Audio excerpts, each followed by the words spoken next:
there, I'm Scott D. Forsyth, professional voice actor and pop culture enthusiast.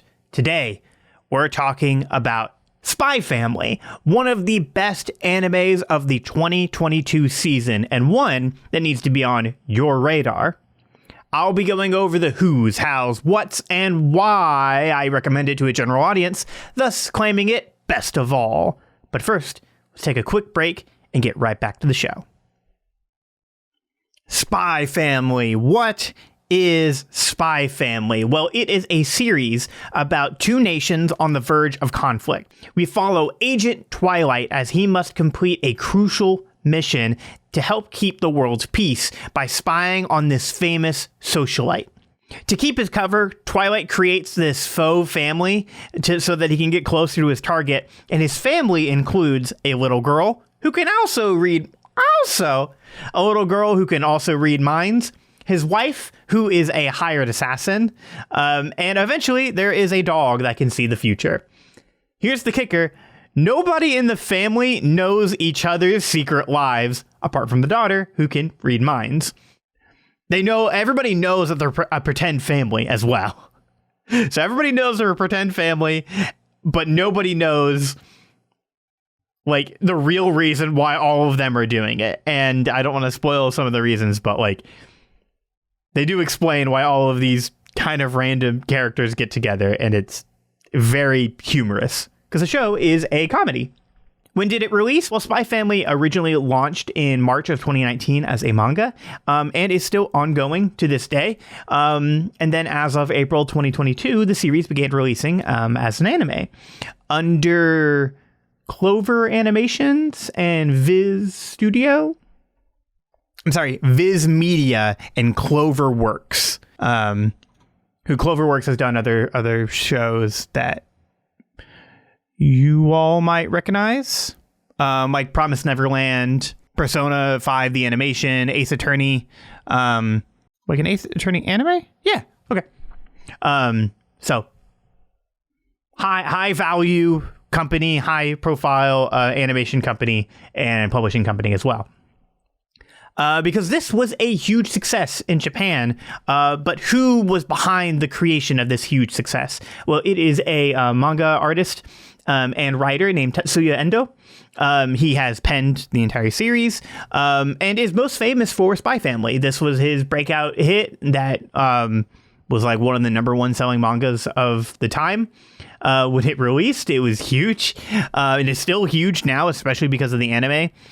He had some previous other works, some short stories and some one-shots, as they're called, under his belt. But he also did a previous hit series that didn't get a lot of recognition, but there is a anime in development based off of this story called Titsta, which also has to do with spies and espionage a little bit. And that was his previous series before Spy Family. But because of the success of Spy Family, Viz Media is making it into another anime. And I'm sure that when that trailer comes out, they're going to be like, from the creator of Spy Family. But this actually came first. So this kind of like the rundown of short bit of creation, the pitch of the story. So how is this different from any other anime that is out there, which has become so much more mainstream than it used to be. So why is this one different, and why is it best of all? I found that the series is so much more slice of life than its premise suggests. The first few episodes really set the story up well, and we get a lot of spy and espionage and action, and we get a little bit of the wife, Yor, and her work as an assassin, and why she has to fake a marriage to impress her brother.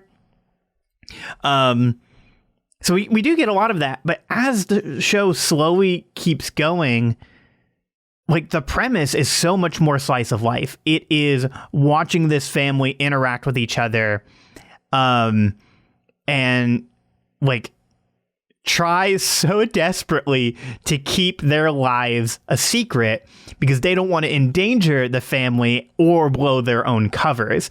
It comes from a place of like genuine like heart and sweetness, But then it's so incredibly funny to watch them struggle to try to keep everything under wraps. And then just the absurd lies they all have to go through to then cover up their own, lies. There's an ongoing joke that anytime there's like a mission that Twilight has to go on, and he has to be like away from the family for a little bit, he's like, oh no, I have to go to the bathroom. And then Yor is like, oh no, my cooking's so bad, it's constantly sending him to the bathroom. It's like stuff like that. It's so ridiculous. The stakes in this show couldn't be higher, but only for the people involved. For us as an audience, everything is just wacky and silly and ridiculous, and it's really, really, really funny. So it blends being heartwarming and being humorous very, very well. As far as I haven't watched the whole series, I have not read any of the manga. So right now the story is just solely focused on this target that Twilight has, who the best way to get to him is to get through his son, who goes to this prestigious academy, and that's why he needs a daughter to go to this academy so that she could be friends with the target's son and then go to his house and then take him out before he can cause the opposite of world peace, world destruction, I guess. So that's like where we've set the whole bar of everything. And it's obviously been received very, very well. But it's been received really well with me. Typically with anime, I really only watch a lot of shonen stuff, typically some action stuff as well. That's just kind of the blend of anime that I like. I know that there is so much more to the medium than just those genres, but it's just kind of what I enjoy. So it's nice to see something that's so high profile, that's so beloved at this point. And it's not your typical, like, I want to be the very best and I got to get stronger. I did not mean to do an anime voice, which is very funny, but like, that's, your Dragon Balls and My Heroes. And I love both of those shows, but it's nice to have something just a little bit different. Yeah, I'm finding a lot of people are really enjoying this show. My mom, friend of the show, Vicky, really likes this.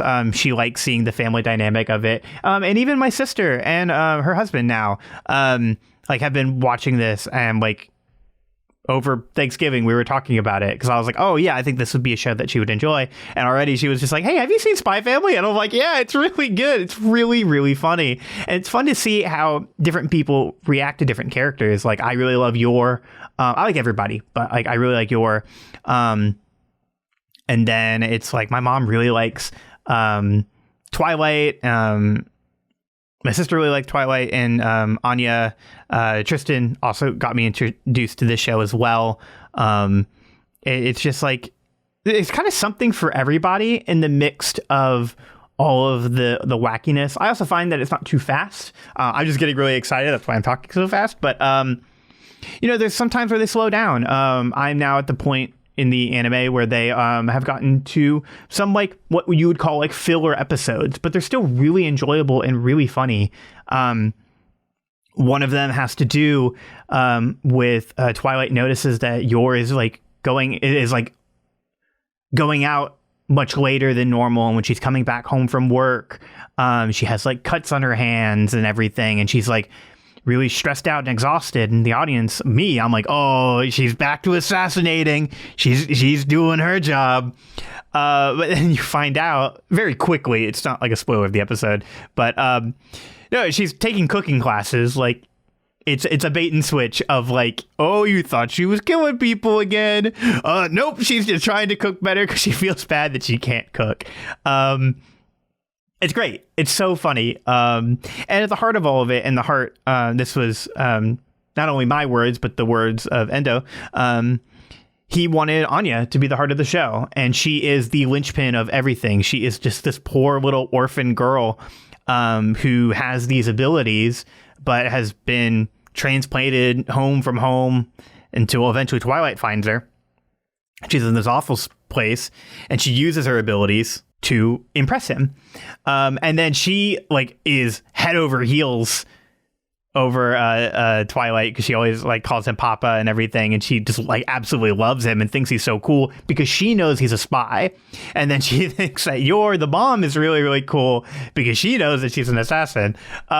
It's like Anya's character motivation is so based off of impressing her parents, because she truly loves them. They truly love her. They're all growing to really, really like and appreciate the family that they have. But they're like, oh, she's a good kid. And she's like, no, I gotta be a good kid, because if I don't, the world's gonna end. It's so funny. And like, yeah, a big part of this show is the characters keeping secrets from each other. And like, once you have the little family established, I was like, okay, cool. You know, that's it. It's going to be them trying to figure things out. Eventually, when the series like continues and keeps going on, like, someone's going to get revealed and it's going to, you know, blow up. And like, we know that that's going to happen. But what I didn't expect was that almost every single major character they introduce also complicates their narrative in the sense of the dog. About halfway through the show, they, and series, because I also want to highlight the manga as well, because I don't want to undermine it. Yeah, sure, we'll go with that word. I don't want to undermine it, even though this is primarily focusing on the animated adaptation of it, but the manga's just as good as well. But when the dog's introduced, you find out that he has like premonitions and he can kind of see the future. So it's like, it's just not like... They could have just added a normal dog. It would have been like, oh, neat, we have a cute dog in the show. But no, the humor is, no, the dog has a secret that he has to hide too. Because if he's found out, then like they're going to get rid of him. Because that's what happened in like his life so far. But then Anya, the daughter, knows because she can read minds. So then you find out, oh, she can read the minds of animals too. It's really funny. And then I mentioned very briefly, but the wife, she has a brother that she's trying to impress. She doesn't want to worry him because he has this really stressful job. And because she's like of age of getting married, she's like in her 20s. She's concerned that she's going to be looked at as suspicious and the secret police is going to steal her and, think that she's a spy, because that's the world that they live in. So that's why Yor agrees to go into this fake marriage with Twilight, who is called Lloyd, but his code name is Twilight. That's like his real name. So there's all of that. And then you just keep hearing about her brother, Yuri. And then when you are introduced to the brother, he's a part of the secret police and he hates spies. So like they didn't have to include another wrinkle that layers on the like original narrative, but they did. And it works so well. And so then you're introduced to Yuri and it's this whole thing of where he's like super overprotective to his sister, to a questionable sense. But it's like he doesn't know she's an assassin. He doesn't like her husband, but he doesn't know that he's the spy that he's hunting. Like, I don't know. I find the scenario so ridiculous and silly and just completely off the wall. And it cracks me up every single time. And the show constantly does that. It constantly plays with your expectations. It is constantly like outdoing its own self in humor, but not to a point where it gets obnoxious, at least not for me, to a point that I think it works. I think it makes things funnier. And I don't think I would have thought all of this would be as funny if I didn't actually care for the characters. If these were just one-note characters, whatever. If they were just deplorable people, kind of like in Always Sunny in Philadelphia, it's like if bad things happen to the gang, I do not care. I welcome the carnage that they bring upon themselves. But in Spy Family, it's like, no, you're rooting for everybody. You want everybody to have the perfect family and this little like sweet like family unit. And then if they all just said their own secrets, they would be the best spies in the world. They could solve all the problems, but they haven't gotten there yet. And yeah, that's just like the nature of the show. It's a very and surprisingly wholesome anime that I find is so different than everything that is out there in the world of television and in the world of anime. So yeah, I wholeheartedly recommend this to a general audience. I do think it's best of all. I really think everybody should go and give it a shot because there's so much to enjoy. And we are on, the precipice of this becoming an even bigger hit than it already is. Spy Family's huge, and it's only going to get better and bigger the more that it continues. And so it's like, hey, jump on this train now and check the show out. Because if you don't, you're really missing out on something truly wonderful. So you might be going, okay, now I'm in on it, but where can I watch it? I don't know where I can watch great anime. Well, I got you covered, because you can watch Spy Family on Crunchyroll. It's streaming service for anime. I'm sure most of you know that. If you don't, now you do. And a variety of different languages, if you like watching things subbed or dubbed, or even dubbed in dozens of different languages. You can do that on Crunchyroll. I'm not sponsored by Crunchyroll. I just think that it is cool that they do that. You can also stream it on Hulu. I am very confused on the nature of why some shows are on Hulu, why some are not. I would assume that if you don't have Hulu in your country, it might not be on Disney Plus. So Crunchyroll is probably the best way that you can watch this show. So there's the What's What on Spy Family. If you have any other thoughts on the great animes of 2022 and beyond, feel free to email us at mail@ScottyMeLad.com. Your letter might even be read on the show. You can also support us on Ko-fi at kofi.com/ScottyMeLad by donating or giving monthly. Doing that, you can gain access to behind-the-scenes content, engage with the community, engage with me, and help us reach goals to improve our podcast and other shows. Hopefully, you've taken something out of this episode and will give Spy Family a shot. But best of all, you were a listener. And we at ScottyMeLad thank you. And that's my closer.